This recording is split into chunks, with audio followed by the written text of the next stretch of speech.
Hi, this is Brendan Davis from Bedrock Games and the Bedrock blog for another episode of RPG Lab.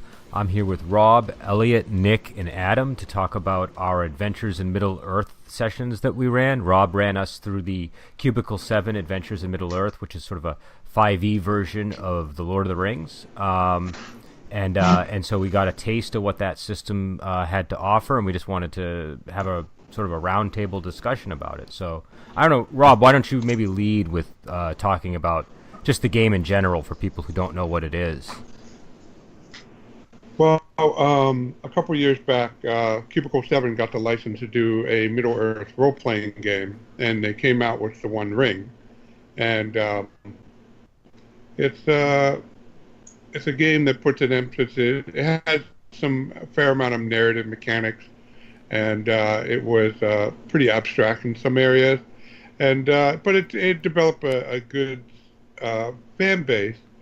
But because of the system, I never really, read much of it. And then I think it's 2 years now. 2 years ago, they took advantage of the release of the 5th edition system reference document to release Adventures in Middle-earth as a 5th edition supplement.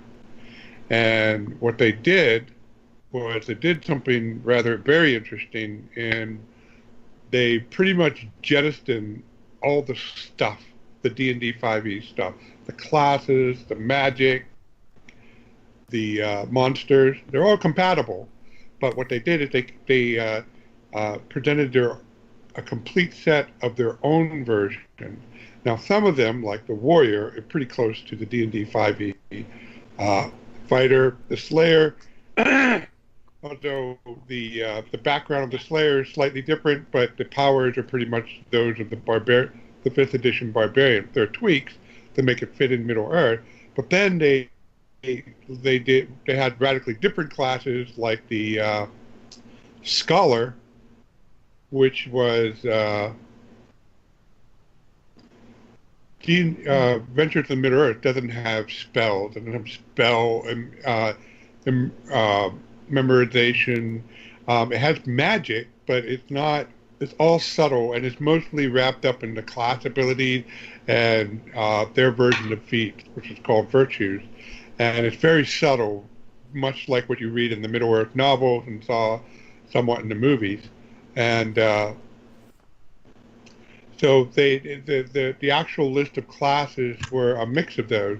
And instead of races, they opted to present cultures. So you pick a culture. Now, the culture comprised of what region you're from and a race. So you can be an elf of Mirkwood, like Elliot was, or you can be an elf of Rivendell. Mm-hmm. And I assume that someday down the line they'll have an elf of the Havens, which is the havens west of the Shire, where the elves still build ships that go over they're still able to go west to Valinor. And the same with the dwarves. You have the dwarves of the Blue Mountains, you have the dwarves of the Lonely Mountain, dwarves of the Iron Hill. So you have different types of dwarves also listed in the game. And the humans are the most diverse culture. You have woodsmen, you have Dunedains, you have men of Bree, you have men of Lake Town, men of Dale, because the game, all their supplements so far are pretty much take place in the years after the Battle of the Five Armies, but before the Lord of the Rings. So Dale, by this time, has been refounded by King Bard, and so there's that as a culture. And so that's what you pick instead of a race. And you can see like some of the D&D 5e default stuff in there, in that every culture that has that's human has a starting virtue. For example, like in D&D 5e, humans get to go with a starting feat if you're using feats in 5e. And then they do stuff like totally rework the feat system into what they call the virtue system. There are some general virtues, but most of the virtues are found in one's cultural virtue. And that's where Elliot got his elven don't remember off the top of my head, but it's Elven Spells. He picked a cultural virtue because we started out with 5th level characters. So he's eligible to take one. So he picked that allowed him to do things with his elf lights and similar things. And for example, if you were a woodsman, one of the cultural virtues you can take is to get a dog, a guard dog. Mm-hmm. And the dog actually kind of levels up with you, and that's a nice bit of flavor. And then the other things they do is they modified how rest and recovery work, in that you can only take a long rest and recover everything if you're in what they call a sanctuary, which is either something that is basically your home or safe refuge. So you cannot be in the wilderness and take a long rest and recover all your hit points. Instead, you can only take short rest, and eventually you wind up using all your hit dice and not have any means of recovery left except for maybe some class abilities, but even those get used up without the ability to have a long rest. So it makes it for a game that feels much more grittier than the standard D&D 5e. Then they have completely new mechanics like Shadow and Journeys. Shadow, there's a game out there by Chaosium, a classic called Call of Cthulhu. And one of the hallmarks of Call of Cthulhu is they track insanity. And the thing about Call of Cthulhu is that your character, if he adventures long enough, will go insane. Just the way it works. Dealing with the dark, the ancient ones, the deep one, the deep old one, will drive a character insanity. So a lot of Call of Cthulhu campaigns revolve around what can I do to help the world until I go insane? Well, the equivalent in Adventures in Middle-earth are Shadow. And at first, if you read Shadow Point, it looks like you're punishing people, because one of the things that you'll get Shadow Point is doing what they call misdeeds, evil acts. Mm-hmm. Like you walk through Lake Town and pick somebody's pocket. They're going to be making a roll to see if you gain any Shadow Points. The very act of, say you are traveling to Bree on the Great Road, and you stumbled across a caravan that was traveling to Bree, but that was attacked by orcs and burned, and the bodies were mutilated. You would have to make a shadow saving throw or gain a shadow point just by the act of just by standing there and seeing this horrifying act.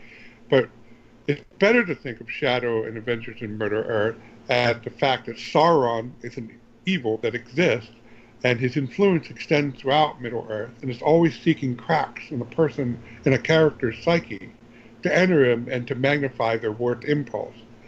So you have to be willing to go along with the flow, just like if you play Call of Cthulhu, you have to be willing to kind of role-play the insanities that are inflicted upon you.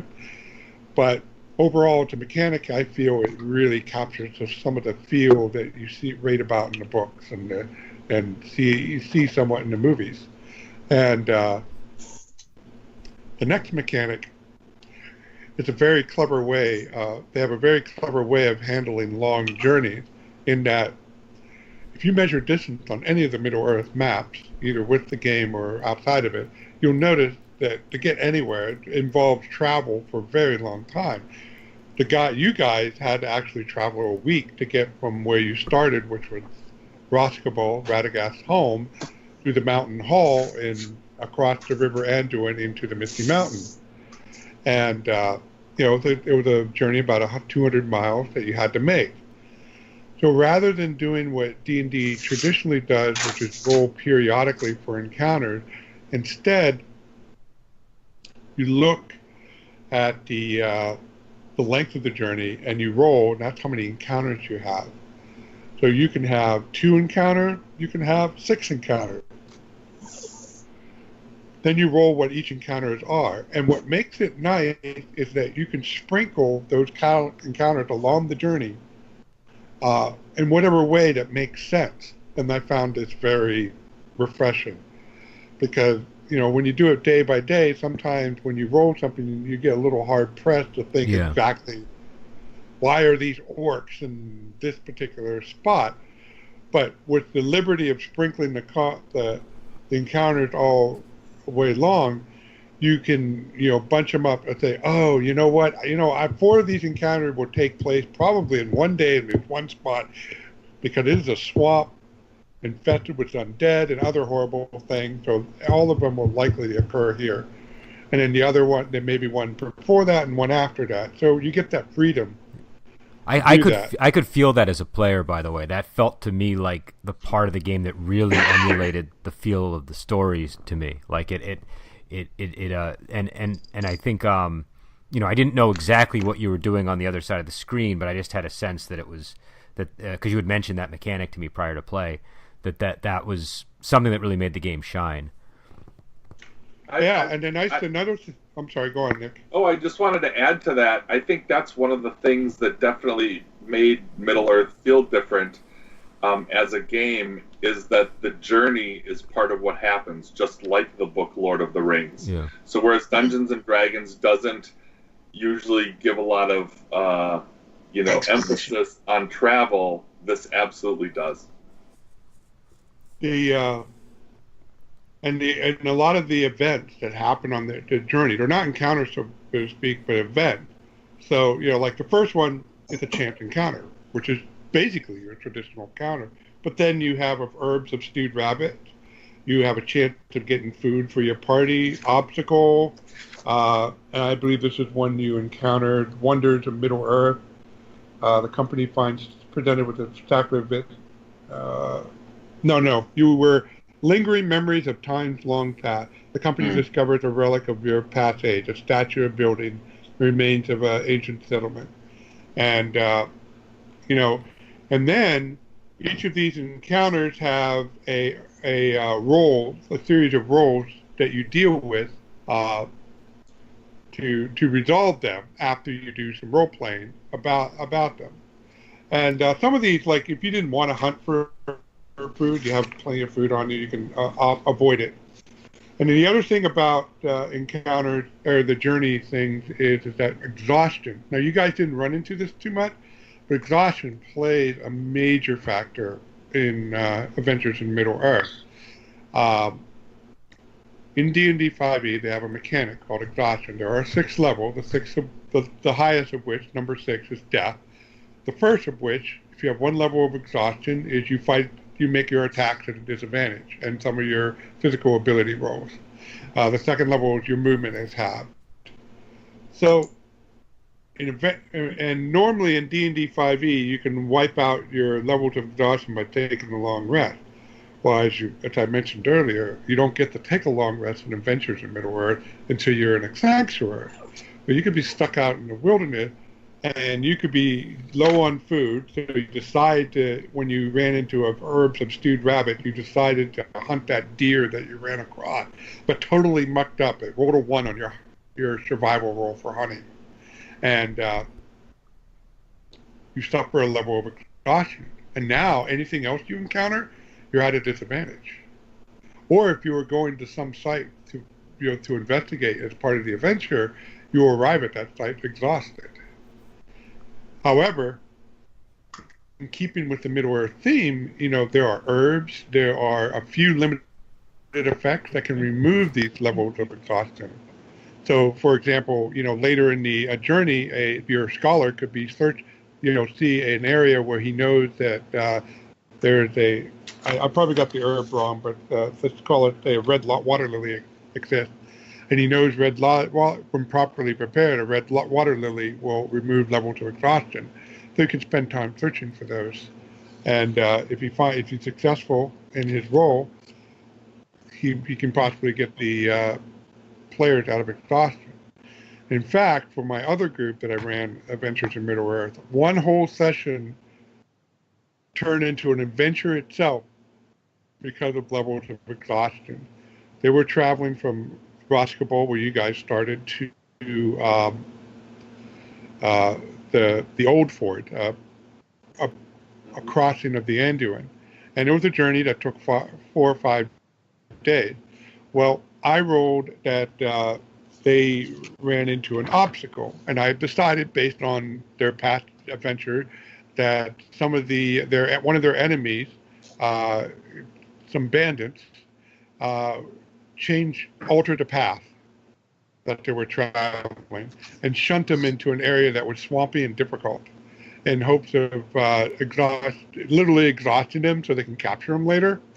And the party blew their rolls. I mean, they didn't notice the clues I was giving them, and they blew their rolls. So they wound up stumbling out of this swamp on the second day of the journey, all tired and fighting a disadvantage. And then that next day, they were waylaid by the bandits. They were captured. So now their original plan is totally out the window. So the rest of the session with them traveling with the bandit to wherever they're going to be held prisoner.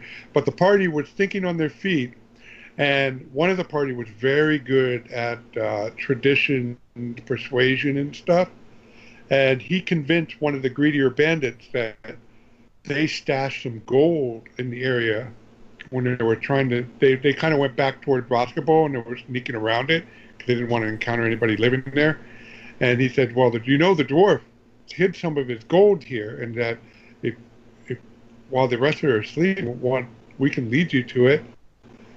And the guy bought it. The bandit bought it hook, line, and sinker. So late that night, he took the 2 party members out into the woods, and they role-played it well. And finally, when they were far enough, they just, even though they were tied up and stumbling around and still exhausted, they attacked the bandit. And it was an epic fight. And the whole fight was turned on. The dwarf was keeping the bandit occupied, while the scholar managed to douse the bandit with oil, and then he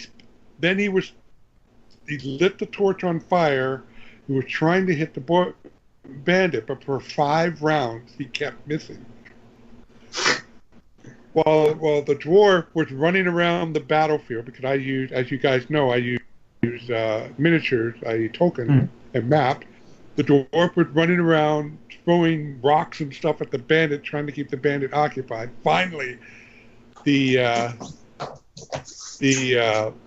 scholar connected with the torch, lit the guy on fire, and that was with some minor damage the guy suffered before. That was enough to take it down. And then they had to find shelter, but that was kind of an epic journey of itself. And they suffered another long level exhaustion, so they were half speed.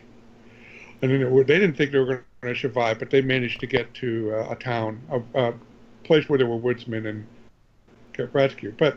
And all of that is from the mechanics. I didn't plan any of that, so. No, the mechanics do seem like they really support the feel a lot, and there's a lot of sort of things that naturally arise from them. I'm curious too, like starting with Elliot and then going to Nick and then going to Adam. How did you guys feel just playing the game for the first time? What was your reactions to it?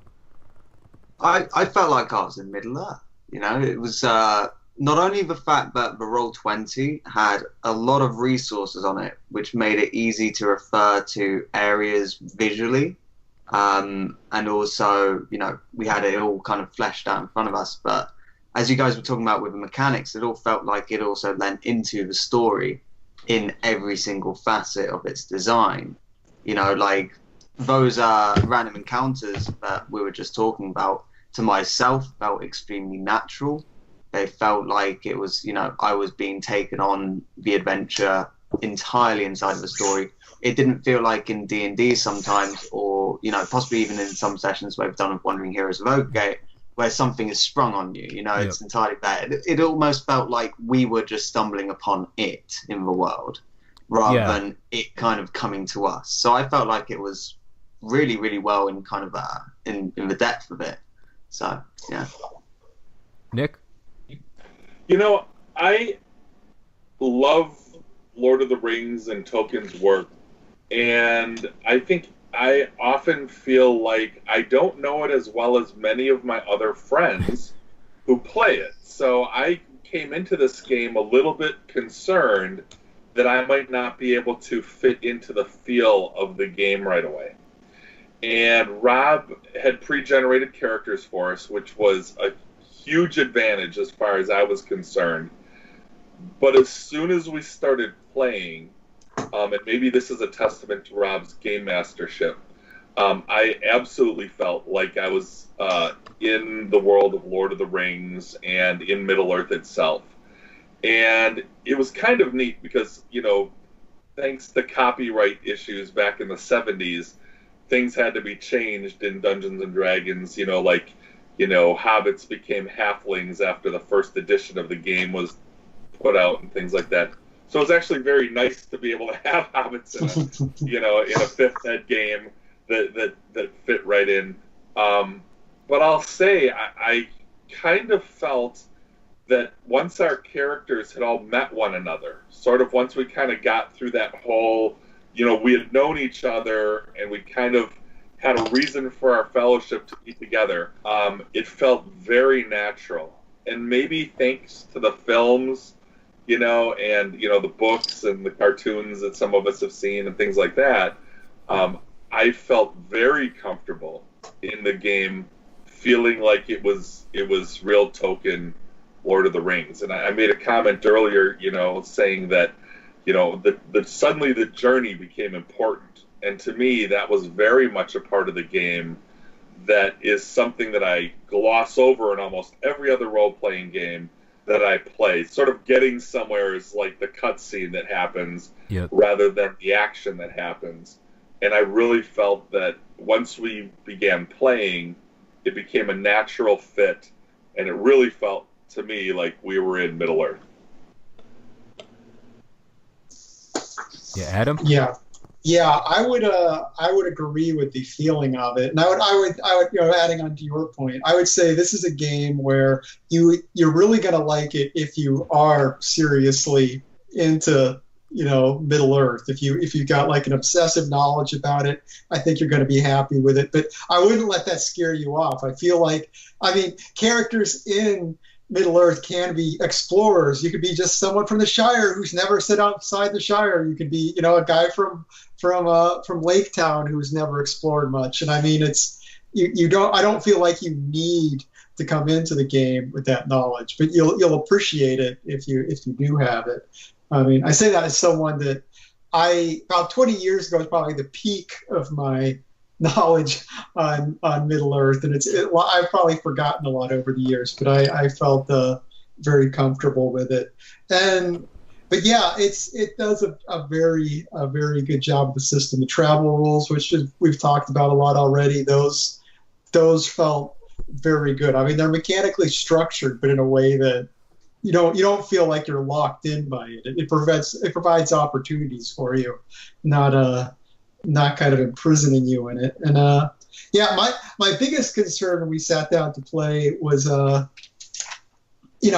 there's my character sheet. Like I said, we had pre-generated character sheets. My character sheet has 10 unique special abilities on it, which is like, man, that's a lot of special abilities to have on a character sheet. But they were all mechanically pretty simple, and they were all pretty flavorful, and they were all, I didn't actually use every single one, but I used the majority of them. And every single one, if we continued to play longer, I felt like, yeah, I would have used that. So it's a case of, I really appreciated the design that went into all these special abilities. It's like, a lot of times you have all those special abilities, you're like, okay, well, this one is my best special ability, and I'm just going to hammer on this one over and over again. But it is a really well thought out system. Yeah, and I found this to be very good at emulating the trilogy. I sort of like Elliot was saying, I really felt like I was there, and I felt like I was in a new story in Middle Earth. Like it just kind of, and I think a lot of it really did hinge on that the fact that the Middle Earth, the Lord of the Rings is largely about getting there. That's sort of the journey is the story, and so. Having the journey be meaningful made a big difference. And again, I still haven't quite wrapped my head around how that journey mechanic works because I haven't run it myself. But just playing through it, I could feel that it was different enough to produce this result that I don't think I've really experienced in another game. And like Adam was saying, the abilities, they have a lot of flavor to them, and they were really helping me guide my character decisions in a lot of ways, which I thought was useful. And I guess the other thing I liked about the game was the shadow mechanic seemed like it had a lot of good flavor to it. We didn't really get to explore it to its finality, but I could sense that was going to be a really good part of the game. For me, it was up there with the powers checks from Ravenloft, or like Rob said, the insanity rules in Call of Cthulhu. I'm sorry, Nick, did you want to say something? Yeah, I did actually. It was interesting to me because the shadow mechanic. I played a human fighter in the game. I don't know what the exact equivalent was as it's titled, but I started with a number of shadow points, and and Rob talked us through it about how I amassed a number of shadow points where I was actually very worried about that as we played. So to see that sort of Call of Cthulhu style mechanic make its way into a game, I felt like that was an outstanding way to check characters. Sometimes when you play a game of Dungeons and Dragons, certain people, who aren't necessarily good at kind of following their alignment rules or whatever, do crazy things or do things that they shouldn't. They kill the orc babies. They do whatever, that is a little bit outside of the dimension of their character, or maybe a little bit outside of what their character should be played for convenience. And I really felt that shadow mechanic, because it's looming over you in this game, definitely made me very careful about some of the decisions that my character made as we continued through the adventure. And so I was definitely being a little bit more thoughtful rather than impulsive for my character, who was a fighter, who would normally run into combat. I really had to make sure that once I would only commit to combat once I knew that there were villains at hand, rather than, quote unquote shooting and then asking questions later. And so I really liked that mechanic as a great way to keep players on track so that they're acting how they should be. So. Yeah, well, I was playing a burglar in the group too. It's like I wasn't being the typical thief character who's like, ooh, there's something lying there, I'm gonna grab it. It's like there's only one thing I stole during the session, and I was very appropriately motivated in doing that. So.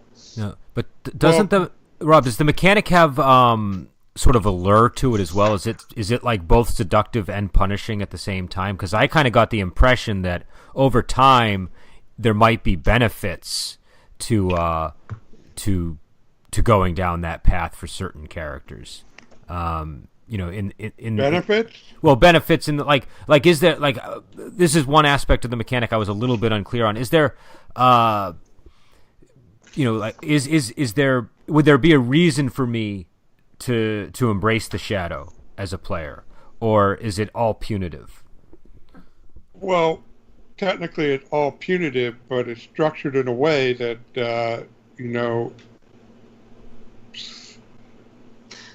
sometimes it's easier to go down the left-hand path to get what you want. Okay. Where you got away.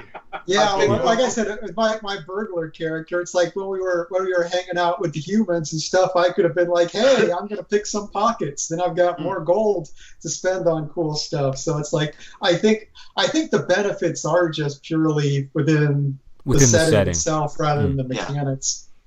Yeah, I mean, I was going to say, Brendan, it was almost like you're asking a bit like the corruption system in Warhammer 40k Black Crusade, where as you accumulate corruption, you might have a negative or positive effect. Yeah, I was wondering if anything like that cropped into something, hideously deformed grow off of you, or you could be blessed by a chaotic prince and, be given a giant sword or something, But I think this is just mostly for story. Yeah, there are no there's no upside in serving Sauron. He is truly the ultimate evil in Middle Earth.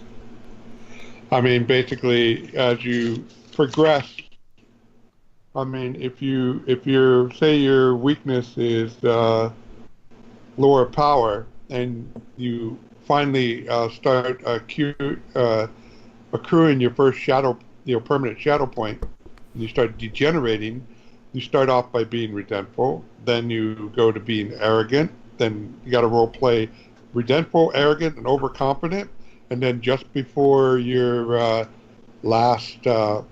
before you're totally lost to the shadow, you also become tyrannical. So Nick would have been trying to boss you out all around. Right. I mean, to me, I wanted to say that, like, what I liked about that, though, was that there's a sort of a purity to the game, right? So when Gary Gygax first wrote, like, D&D and kind of invented role-playing games the way we know them, the goal was really for everybody to play good guys and fight bad guys, right? And so over the course of 30-plus years of this pastime, right, sometimes we sit at a table and a friend of ours will look at us and go, oh, I've got this great idea where I'm going to play this, like, half-demon, fallen, like, paladin who's going to, like, be evil and, like, find a way to travel with you guys but really be a badass, and you're like, like, the one thing that I really liked about this game is we all started on the same page of, yes, we have to fight Sauron and his forces. And to me, there was this sort of understanding that we were going to undertake this in a positive way rather than a negative way, and I really like that. And let me just I've got read to say, something. Okay, go on, Elliot. So I was just going to say, it really felt like a lot of the mechanics and stuff, like the Shadow, tied in with the books and the movies in ways like where you were talking about Shadow just there, where as you'd pick it up, you might gain even becoming tyrannical towards the end. It kind of ties into some of the scenes we've seen of, like, in Rohan at first, the guy who was in charge of that, the kind of like the paleness that comes upon him, Grima Wormtongue, and all those other characters. When you see them being attracted to Shadow, it's really not an attractive look. It really does degrade them, and kind of getting that feel across, and the mechanics tying it into that, it does feel like it builds upon the story all the way through.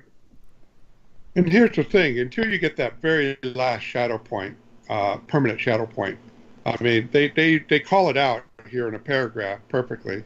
A flawed adventurer has not lost the possibility of being a hero. Many of the characters described in the book display the influence of the shadow at some measure. In most cases, they were able to keep their weakness in check, avoiding corruption's most direct consequences. So until that very last permanent shadow point, you can be fighting every step of the way, still trying to be the hero, even though you are Boromir. Yeah, absolutely. It definitely fits in that respect. The other thing I think this does sort of go in line with what Nick was saying is just the party cohesion was very. I definitely noticed that was very strong from the start. But something else that Nick and Adam said was a concern I had going in, which is the Lord of the Rings. It's got to be the only franchise where if you've read all the books twice, that still sort of makes you feel like you have this inadequacy going in. It's just like because it's something where people will read it 30 times and be familiar with all of the supplementary material, and so I felt going in like, I know Lord of the Rings, but I don't know if I know Lord of the Rings, to the degree that Rob does, or the degree that the people that made this game do, and maybe I'll fall a little bit short. And I got to say, playing it, I did, I felt totally at ease, and I think, oh, go ahead, Rob. Well, I got to say, their supplements were really, this is good. All these books that they have are great. And you're holding up. What's the two books that you were holding up, just so that people know? Well, this is the core book. So that's the player's guide. Middle-earth. And this is the DM's guide, which is very good. But this is Adventures in Middle-earth. So immediately when you start reading this, you get a sense of where they're going with it, especially with the fact that the setting is set 5 years after the Battle of Five Armies. And then what they really do to cap it off, I don't have it next to me, but they have these supplements. One's called the Rovanen region, and the other one is called the Mirkwood Campaign. Now, the Mirkwood Campaign to Adventures in Middle-earth, and the One Ring for that matter, it's the same thing as the... You guys ever heard of the Great Pendragon campaign for Yes. King Arthur's Pendragon? Well, this is... The Mirkwood campaign is the same thing for Adventures in Middle-earth. It starts out 5 years after the Battle of Five Armies, gives you periodic adventures to sprinkle through, and it lasts over for 20 years. And 20 years of setting time, I'm assuming. Right, which doesn't take 20 years of gameplay. No, it doesn't take that long. It's not so much a book as an almanac. Yeah. Yeah, I mean, one thing... it's about this thick. But between Waterlands Adventures and the Rovanen Region Guide and the Mirkwood Campaign, they do a really good job of painting how Middle-earth is in this region at this period of time. And then they come out with... Then they're slowly expanding to other regions. This is the latest book I got, Eredor Adventures. And this has a somewhat different feel. Eredor is much more empty than the region around Mirkwood. And this one is centered a lot around the plans and Mechanation. I don't think I said that right. Anyway, the plans of the Witch King of Agmar and his return before the Lord of the Rings, because between the Battle of Five Armies and the start of the Lord of the Rings, Sauron returned to Mordor and was calling all evil to him and setting up the chessboard for what would eventually become the War of the Ring. And both the Mirkwood Campaign, Eredor Adventures, and to some extent Waterland Adventures, deal with this coming shadow. And particularly for the Mirkwood region, what's nice is what kind of happens from the book in that Sauron assaults Dale and Lake Town and Erebor, and they kind of manage to fend them off, but they don't give you any details why. Mm-hmm. What happened. So there was a very clever choice instead of things in Waterlands, because what you do as your player could have been the reason why they triumphed in the book. Okay, that makes good sense. There's a lot of room for you to step into roles that are needed. Yeah, they did a great job, both in the One Ring role-playing game that they also made and this 5e one of picking a time and a place to set this game. I mean, because that's something, going back to the 1980s, the original Star Wars role-playing game was very clever in setting it after A New Hope, but before Empire Strikes Back, because you don't know how much time takes place between those movies. So it's this you can run a campaign for a few years, and the players could do all kinds of things, and it's kind of the ideal time period where the bad guys are around, the good guys are around, and there's plenty of things to do. And it's because that's the hardest thing about these licensed properties is your players feeling irrelevant. That game doesn't have that problem at all. Now, I will say, people who want to try the One Ring, these supplements are pretty much the same, except for the mechanical details. Like, for example, they give you monsters, at the end of this that are geared for Adventures in Middle-earth directly, like this guy. Yeah, they look gorgeous, too. That's the other thing about these books, is they really do look sharp. But the setting detail and the plots are the same for both. So if you think you're going to get something different if you buy the One Ring version versus the Adventures in Middle-earth, not really. Okay. So, Elliot, something I was going to say in regards to the setting, which I found fantastic, was because you had chosen to, because of the time that it's set at and the fact that you had told us about that as we were going into it. Myself and Adam had this encounter with what turned out to be Saruman, And it was a fantastic moment because kind of out of character, myself and Adam are going, oh boy, oh God. and we've just kind of recovered a belt that was created by Morgoth, and our only real course of, going forwards was to hand over that belt to Saruman, because to our characters, that's absolutely the correct decision to do. He's the leader of a Wizard's Order and stuff, or Wizard sent us on this mission. That's done and dusted, taken care of. And it was pretty fun actually to be kind of like playing that in character with our own kind of knowledge of Lord of the Rings and stuff, and going like, shit, what have we done? This couldn't have ended in a better way. This is perfect. But it was a nice sense of irony at the end of the adventure. Yeah. That was a random encounter, by the way. Oh, really? I can tell now. At the time, I didn't know if it was, but that's the kind of thing. Like, now that you've mentioned those mechanics to me, I can kind of see where it slots in. But at the time, it felt like just a part of a journey and story. It felt like it was kind of all tied in together, and didn't feel out of place at all. Yeah, when a random encounter can create a perfect ending like that, that's a nice touch on the system, definitely. Yeah, like number 12 on the table is that you meet one of the great or wise, either positive or negative, of Middle-earth. So, given the circumstances, I thought Saruman was the best choice.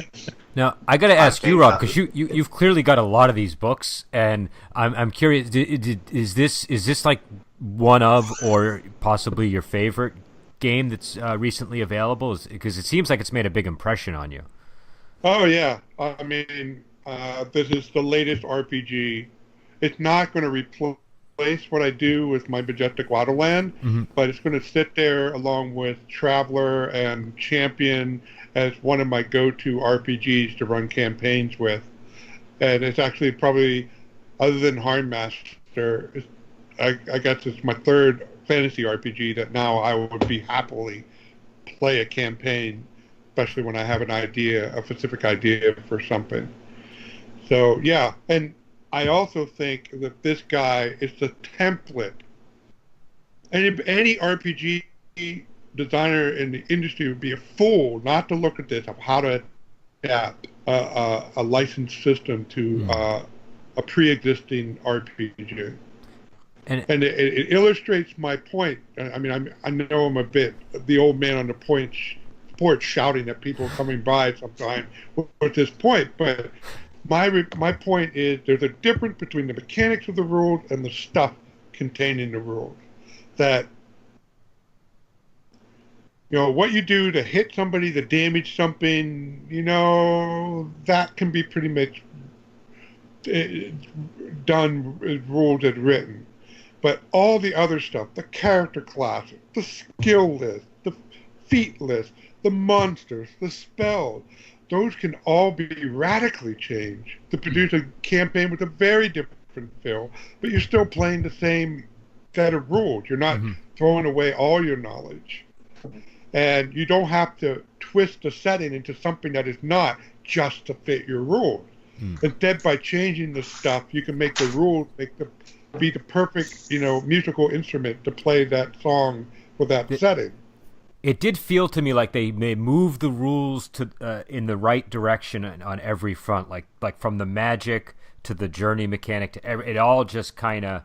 The classic complaints about Lord of the Rings games didn't arise in my mind when I was playing this. Yeah, I feel like it's a good combination, because D&D 5e has been really good for simplifying a lot of rules that have been complicated in older systems, and just kind of getting to the whole thing of, these are the numbers that you need to beat, these are the numbers that you roll. Everybody can kind of get behind that D20 system quite easily. But what Adventures in Middle-earth did is that they really did just shift everything to the side, but was unnecessary for the story of what they're trying to portray. Because that's the main thing behind this, and I feel like that did come along quite well, Yeah, the mechanics were designed to reinforce the area of where you're at, what you're doing, and what kind of adventure you're doing. Now, out of everybody here, Elliot, you're the only one other than me who played a lot of 5e, right? Yeah, I think so. So what did you think of this in relation to your regular 5e? Do you think somebody who played 5e they don't have to worry about it as much? I think yes, to a large extent. I mean, I'd say that for anybody who's got experience with 5e going into this, forget about classes for the most part. Some of them are translated pretty well, but don't worry about your class progression in the same kind of way. You know, like D&D 5e had already done a large thing where the amounts of feats that you got are reduced, which means that it's not as much of a kind of really plan out exactly what your progression is, get this feat into this feat into this feat and stuff, you know. And so going into 5e, you're already used to having a bit less choice there, but those choices being more impactful. Here, it really does rely, as Rob was saying before, around where you're from and what's available to you from that. And it makes it feel a lot more tied into the actual world around you, which I quite enjoyed. Yeah, well, I played some, I'm actually playing in a 5e game now, and well, this isn't my complaint. A lot of people who like 5e, but the most common complaint I see is there isn't as much flavor as in the early editions, and this definitely corrects that. This is like dripping with flavor. So if you're someone that likes 5e but you feel like the flavor's a little lacking, this is a perfect game to pick up. Yeah. And yeah, so we're coming up on 45 minutes, so I'm gonna end the episode shortly. But I wanted to see, does anybody have any additional thoughts they wanted to express before we head out? You guys were all great role players. You really got into your roles, and that's half the battle with playing an Adventures Middle-earth campaign. So it was a lot of fun refereeing all you guys. Very It was fun playing with you, definitely. Yeah. Rob's run two or three games for us at this point, and they've all they've all been very impressive, I gotta say. Yeah, I'm not just saying that because he's here. As a compliment, I had to be somewhere at like 1 p.m. the morning we played, and we did actually wrap up in time, but about an hour and a half into the last session, I was like, I don't care, I'm not. Yeah. I'm gonna be late. We're gonna finish this adventure, right? So I mean, I was really. I was feeling that myself because we were very into it, you know, like it was a really good combination as well of the mechanics of play going into the whole fact we were doing it kind of miniatures on Roll20, but really playing into the whole situation, why we were there, what we could do, because we were essentially two rogues from 5e, you know, kind of like going into this really hostile situation with a lot of enemies and stuff. So we couldn't just run in there and take it on. We didn't have a warrior or anything like that. You know, we could only rely on ourselves and, you know, what we had kind of established our classes could do, and etc. And it worked perfectly with all the mechanics, the movement, everything, and it felt like a mobile, fluid situation that could be translated to paper or to, you know, film very easily. It felt very alive. Yeah, and so the game it's Adventures in Middle Earth is the title, right, Rob? Yes, and Adventures in Middle Earth, and it's by Cubicle 7. So we'll post a link to the webpage in the description below. But yeah, I was very impressed with it, and we'll be back on. Periodically we're going to try to do this thing where we play games and we talk specifically about the games. I imagine next podcast will probably be more topical. But again, this is the RPG lab where we just kind of the idea is we want to actually get some live play at the table when we're talking about these things, not just talk about them at a theoretical level. And so we'll let you go, and until next time, we'll talk to you later.